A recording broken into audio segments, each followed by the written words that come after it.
Hello and welcome to the build-up in association with Ladbrokes. I'm your host, David Gillick, and I'm joined by Ladbrokes ambassador and former Ireland international, Stephen Ferris.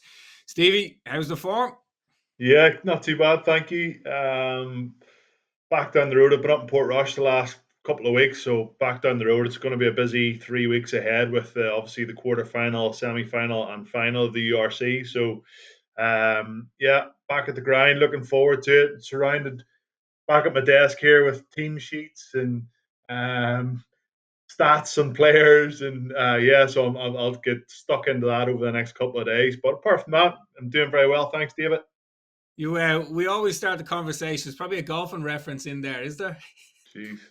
Um, well, I wish I was playing more golf, but I'm really not. A 10-month-old baby in the house who takes up a lot of my time, a lot of my spare time, should I say. So, yeah, it's just all rugby over the next few weeks. But hopefully, after the season ends, I'll get the golf clubs out and get back at it and try and play a few more golf days over the summer. Well, look, let's just start where all the talk is. Last weekend, what a final, what a spectacle. I got to hand it to you. You were cautious in your when we spoke about the game, you were cautious about kind of, your predictions. You did mention, a lot will happen on the day, the conditions, but also the strength and the kind of the muscle with La Yeah. Rochelle. When you look at how the game unfolded, like, before we get into the nitty gritty, like what did you make of the whole spectacle? Do you know what? Like the atmosphere on the TV, I'm not sure what you thought, if you've been able to watch bits of it back, but like it was just unbelievable, the atmosphere. And the game was on, the Challenge Cup final was on the Friday night, and that was Lyon versus Toulon. And it was a crap game, lots of mistakes. Both teams couldn't get into the rhythm. Lyon ran away with it in the end. And I was like, geez, hopefully tomorrow. Even the commentators were like, well, we hope tomorrow is going to be a better game than this one. And as soon as it came to the Saturday, the weather was unbelievable, and it was a shock to everybody. Come 80 minutes that La Rochelle won.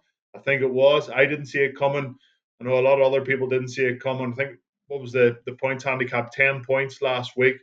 I knew it would be closer, but geez, I still thought the Leinster would have been able to get the victory. But in terms of a spectacle, an atmosphere, the amount of La Rochelle fans that actually went to the game as well, the homecoming that La Rochelle had after it, the tens of thousands of people that lined the streets of the port of La Rochelle. And, it was just unbelievable scenes. And obviously delighted for my old pal Ronan O'Gara to get a result. Obviously disappointed as well for the likes of Johnny Sexton.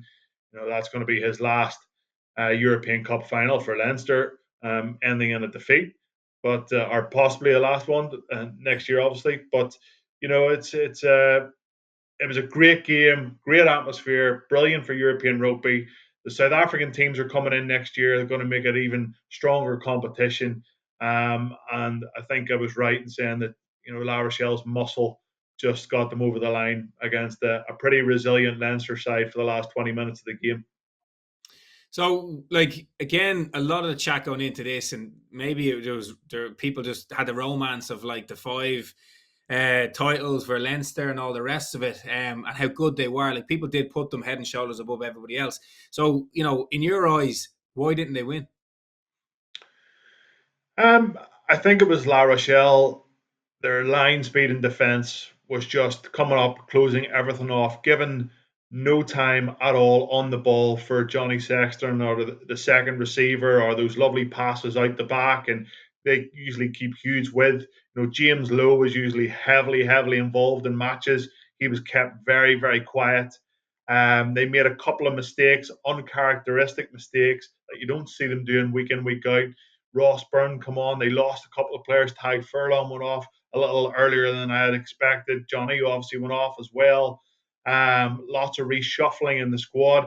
And La Rochelle had 60% possession. Not too many times do you see Leinster. It's usually completely the opposite, even when they don't hit their straps. But like you asked me a question about the final in 2012 when I played in it, and why we didn't turn up, and I didn't really have an answer for you. I couldn't put my finger on it. Maybe it was we expected just to go there and put in a performance, and I think I didn't see it coming. La Rochelle winning, you probably didn't see it coming. All the Leinster fans, and I'd say a good majority of the La Rochelle fans, maybe didn't see it coming, and most importantly, maybe the Leinster players didn't see it coming. Maybe they thought they just had to, play a good game of rugby and they'll get the win. And I think if they had done that, they probably would have. But La Rochelle made it so difficult for them, so difficult. Will Skelton, I told you about him. 140 gigs, played 80 minutes in the game.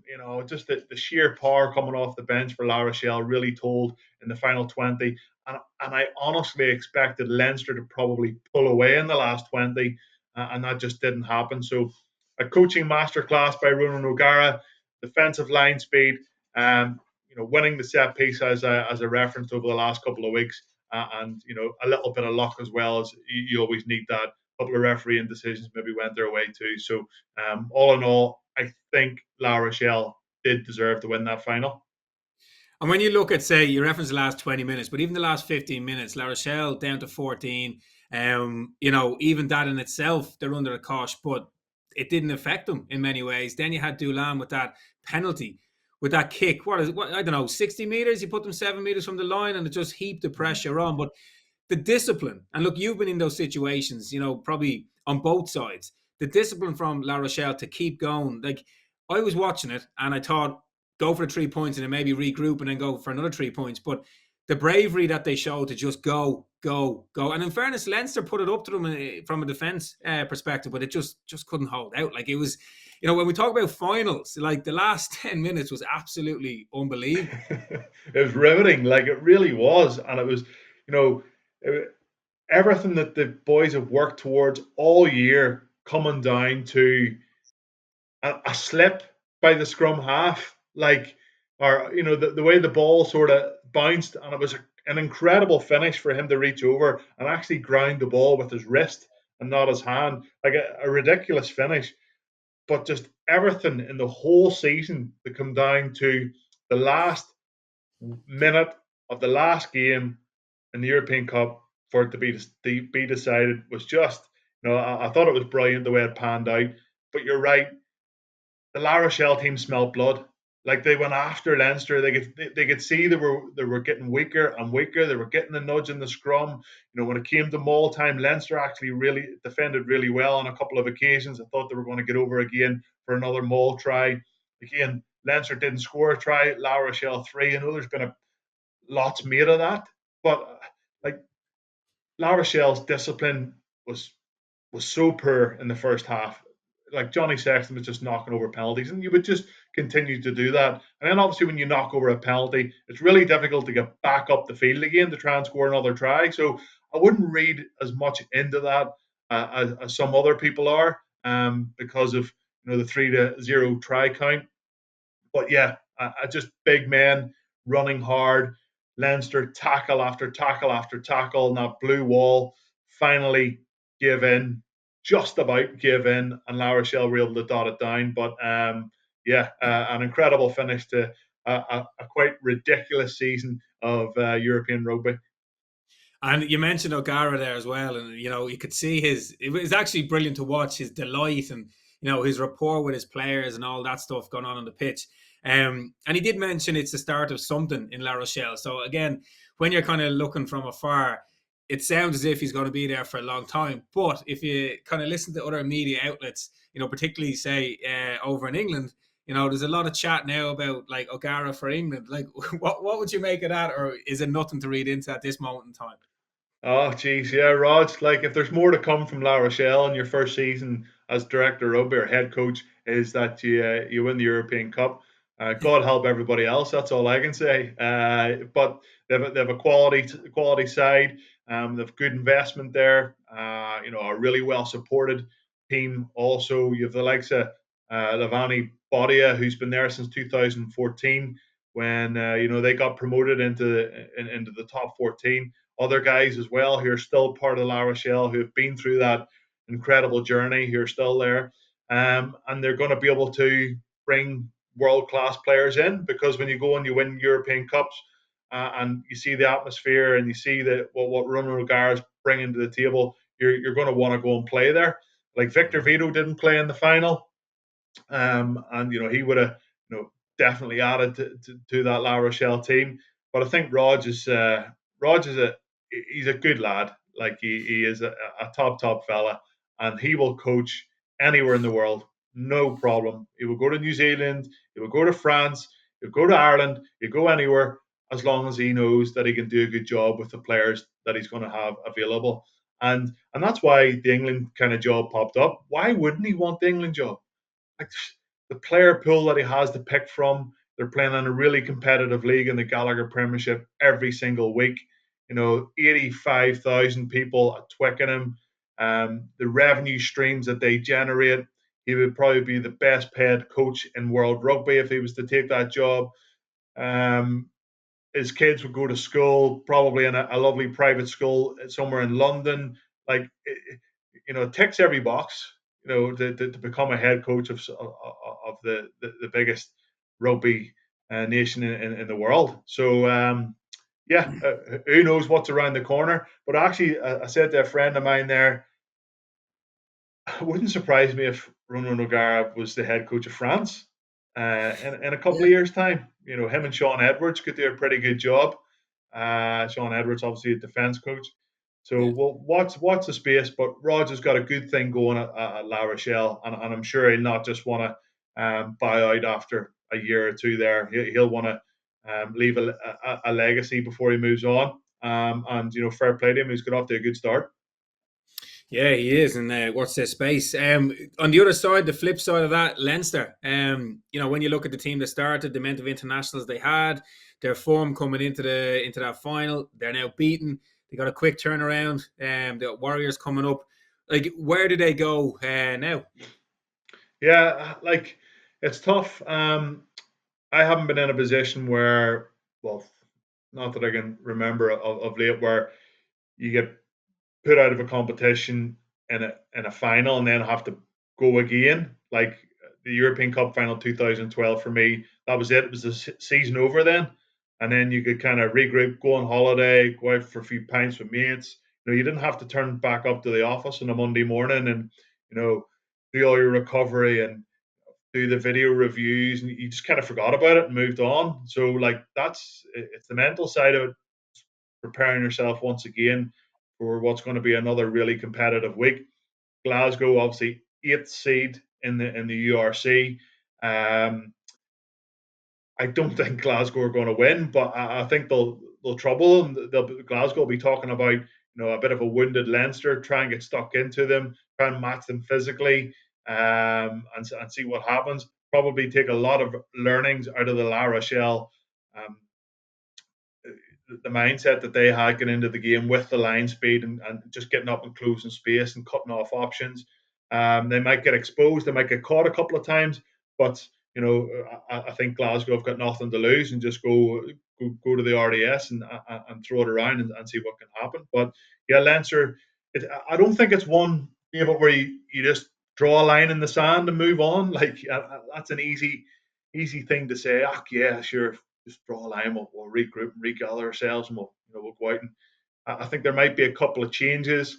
A lot of the players that have played really well in the URC for Leinster, I think deserve knockout rugby over the next few weeks. The likes of maybe Scott Penny playing in the back row, Max Deegan, who's obviously played very well lately too, Ross Byrne. Will he start ahead of Sexton? I think he might. Disappointing 20 minutes off the bench for him against La Rochelle. What a sign of a good player is if he can get back on the horse quickly and make amends. And he showed that all season in the URC. Jordan Larmour was electric against Munster only a couple of weeks ago, so might see him again. I think it's a good opportunity for Leo Cullen to see what some of these players are made of heading into another big knockout game. Yeah, it's definitely a test of their character this week and how they regroup and get that mindset in for another game. Yeah. From an Irish perspective, big game up in Belfast, Ulster, Munster. How do you see that going? Yeah, it's a huge game. It's potentially the game of the weekend. I think it's going to be the closest. The other one is the Bulls versus the Sharks, an all South African um, fixture, which is on Saturday. And yeah, I'm really excited for Friday night. Munster obviously got a great win there a couple of weeks back. They're going to be, I hear Tag Byrne could be back in the picture for Munster. Hasn't played in a long time. He's a key man for Munster. Peter O'Mahony, he should be back as well. He was nursing a bit of a shoulder injury in the last game. Dale Ende, will he make it back? I think he was maybe rested in that Munster Leinster game. Keith Earls has just signed a new contract until after the Rugby World Cup 2023. He'll probably play. So all the big hitters are going to be out for Munster. I know they're still missing Big Snyman in the second row, obviously with another cruciate injury. But apart from that, and Dave Kilcoyne obviously as well, the loose head, the Irish loose head, they're going to fancy their chances. They were really, well, that's probably harsh. They weren't really poor against Leinster a couple of weeks ago. They're defensively, they just weren't at it. We're in Belfast a couple of weeks previous to that. Their defence was just on another level. They were so good. And I think just a couple of those key men that I referenced there really helped that. So yeah, they're going to fancy themselves. What about Ulster? Like, they've made a new signing this week. Tumaga Allen, the tight head prop, who's coming in, one cap for New Zealand. He's going to bolster the squad up for next season. There's chat that Marty Moore is out for the rest of the season. Too many bangs to the head, and we all know how important it is with concussion. Stuart McCluskey, James Hume, centre partnership. You expect to see him backline with Billy Burns there controlling things at 10. Who'll start at 9? Nathan Doak or John Cooney? It's probably going to be John Cooney because Nathan Doak hasn't seen much game time actually over the last couple of weeks. So Cooney will probably start. And then the pack more or less picks itself with Ian Henderson captain in the side. So yeah, it's going to be a really good contest. And Ulster, they need to pick themselves up as well. Good win against Sharks. All right, a rugby last 15, 20 minutes, letting them back into the game. But for me, Ulster have to get a home victory and keep marching on in this tournament because buying out against Toulouse in the European Cup was really disappointing. And Dan McFarlane and his men will believe that they can go on and win this URC title. But I think Munster are going to have something to say in this game as well. Yeah, it's going to be a great contest. The other matches you mentioned, the Bulls and the Sharks, and then you obviously got the Stormers hosting Edinburgh. What's your head saying about these? Yeah, I'm going to go for a home win for the Munster game or Ulster Munster game. I really think that Ulster are going to turn up. The Sharks, a Bulls game, has been played at altitude. The Sharks were looked out on their feet against Ulster even after half an hour. Players cramping up. Maybe it was all the travel. Not so yourself, like not sleeping in your own bed at night. But they're back towards home. The Bulls had the travel as well to the Ospreys in their last game. So yeah, I think these are two huge sides, big, strong, bit like La Rochelle, lots of muscle, lots of power, huge set piece, big centres that love to crash it up. Yes, they do have the pace on the wings, but they're very one-dimensional. Love to just one-out runners, truck it up and really set a tone. So I'm going to go for the Sharks. For some reason, they've just a couple of World Cup winners in there: Mbonambi, Sia Kalise, Lukanyam, boys that just know how to get it done in the big games. In saying that, Bulls have a couple of big players themselves, but I'm going to go with the Sharks. I'm going to go with the Stormers. Obviously, it's been a half decent year for Edinburgh, playing a good brand of rugby, but I think the Stormers will have too much. And then, of course, Leinster, I think, will win by maybe 10 or 15 points against the spread of Glasgow side. Well, there you heard it, folks. He's put his neck on the line as always. As always. As always, yeah. Stevie, thanks again for your time. And remember, if you are betting on anything this weekend, please gamble responsibly. Visit gamblecare.ie for more information. We'll be back next week for more of the build-up brought to you by Ladbrokes.